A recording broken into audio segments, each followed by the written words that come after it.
ভারতের মধ্য দিয়ে প্রবাহিত নদীগুলো থেকে পাকিস্তান আর কোনো পানি পাবে না বলে ঘোষণা দিয়েছেন ভারতের প্রধানমন্ত্রী নরেন্দ্র মোদি। मोदी की नसों में लहू नहीं गरम सिंदूर बह रहा है। গোলসেন্স গ্রুপের হোটেলে বিনিয়োগ করে সুদমুক্ত হালাল আয়ের সাথে বিলাসী জীবনের বিরাট সুযোগ। বিনিয়োগ একবার, রিটার্ন বারবার। ভারত নিয়ন্ত্রিত কাশ্মীরের পেহেলগামে গেল 22 এপ্রিল বন্দুকধারীদের হামলার জেরে কয়েকদিনের যুদ্ধাবস্থার পর অভিন্ন নদীর পানি বন্টন নিয়ে 22 মে মোদি এই কথা বলেন। पाकिस्तान को भारी कीमत चुकानी पड़ेगी। পাকিস্তানের সীমান্তবর্তী ভারতের উত্তর পশ্চিমের রাজ্য রাজস্থানের একটি জনসভায় মোদি বলেন, প্রতিটি সন্ত্রাসী হামলার জন্য পাকিস্তানকে চড়া মূল্য দিতে হবে, পাকিস্তানি সেনাবাহিনীকেও মূল্য দিতে হবে, পাকিস্তানের অর্থনীতিকেও মূল্য দিতে হবে।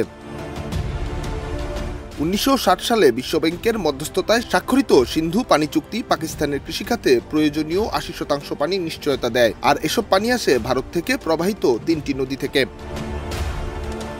পহেলগামে হামলার জেরে পারমাণবিক অস্ত্রধারী প্রতিবেশী দুটি দেশ গত 3 দশকের মধ্যে সবচেয়ে ভয়াবহ সামরিক সংঘাতে জড়িয়েছিল। 10 মে তারা যুদ্ধবিরতিতে সম্মত হয়।